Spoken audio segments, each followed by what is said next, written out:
Hey everybody, it's me, Mark Gray, vlogging on the stick in Van Nuys, California.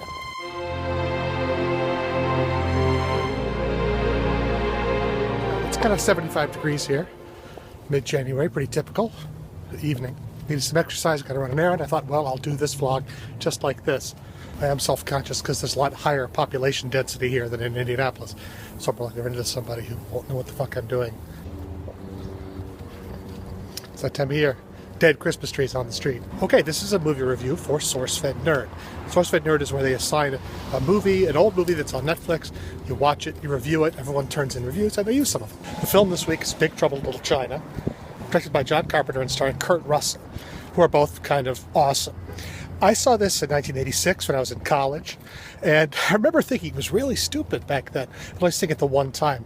Super high expectations, though. I wish you could take a pill for low expectations. You always have high expectations for things that end up being disappointing. I mean, John Carpenter had already done The Thing and Escape from New York and Halloween. The Thing was so amazing and scary and cool. And Escape from New York, awesome, interesting movie. Also starring Kurt Russell.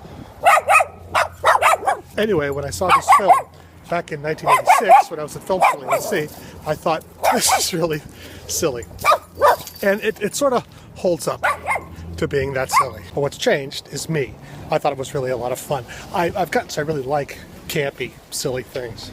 Anyway, I kind of enjoyed it this time. The special effects were like state-of-the-art cool for 1986, which means there were a lot of cool kind of puppet effects and kind of some really cheap blue screen effects and a lot of big stunts and things. A lot of huge, elaborate martial arts fight scenes, like karate kind of, Bruce Lee kind of scenes, with not great acting in the fighting, where you cut to two people fighting with a lot of special effects, and then one of them gets killed or knocked down. Huge body count back then.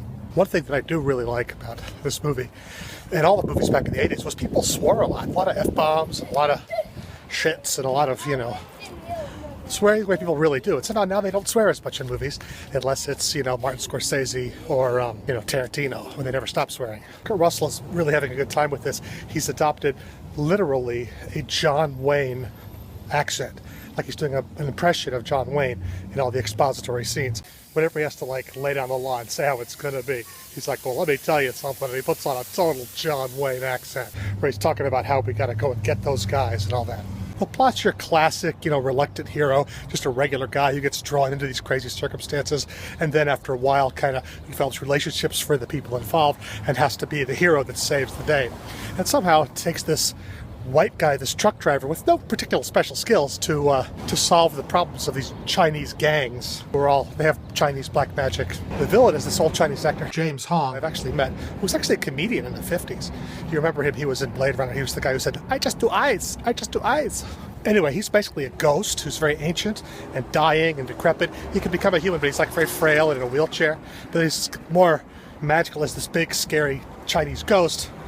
He's got to find this Chinese girl with green eyes and marry her, I guess, and then kill her, and then he'll have a flesh body again. But then Kim Cattrall, who's a reporter, I don't know, she's involved somehow in this. She also has green eyes, so they get two girly hostages so that, Kurt Russell can have a love interest with a non-Asian actress, my theory. I don't know. My favorite thing about this movie is there's a bunch of times when real heroism is called for. When there's a fight or a thing or a stunt, and Kurt Russell, they cut to Kurt Russell like he's going to do something really heroic and really badass, and he screws it up. Like he falls down or he misses, or they knock him out, or he gets beaten. It's total slapstick in that way. I thought that was really great. I love it when a hero falls on his ass. Nothing is funnier. So anyway, if you have high standards of quality in action movies and sense-making, I wouldn't recommend Big Trouble in Little China. But it is fun, and Kurt Russell is super charming as this hero with this big, stupid gun the whole time that I don't know where he gets all the bullets for. Okay, the weirdest part about Big Trouble in Little China is the music, which was all written by John Carpenter himself. It's like the worst 80s techno.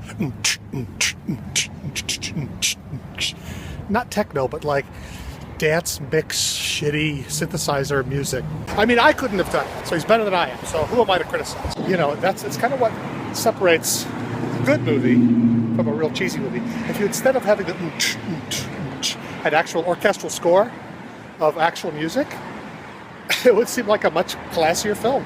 but it wouldn't be such a perfect 80s time capsule of weirdness. And it's funny because it's like John Carpenter trying to be Steven Spielberg with these campy sets and these big costumes and bright color and big action set pieces.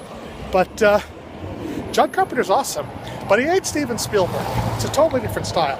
John Carpenter's best when he's doing something like Escape from New York, when it's gritty and dirty and dank and tough. Or Dark Star, which is an amazing sci-fi film she made in film school, I think, about 35 years ago. It takes place on a really shitty spaceship. And I think they shot some of it in a dorm room at USC. Oh, the moon is up. There's the moon, right there. Nice. Thanks for watching. Be sure to like and subscribe and all that jazz. And I've been doing some stuff with Professor Puppet on this other YouTube channel called Collab-a-Ding Dong, which I'll put a link right here. Ding dong. This is where I sometimes get burritos.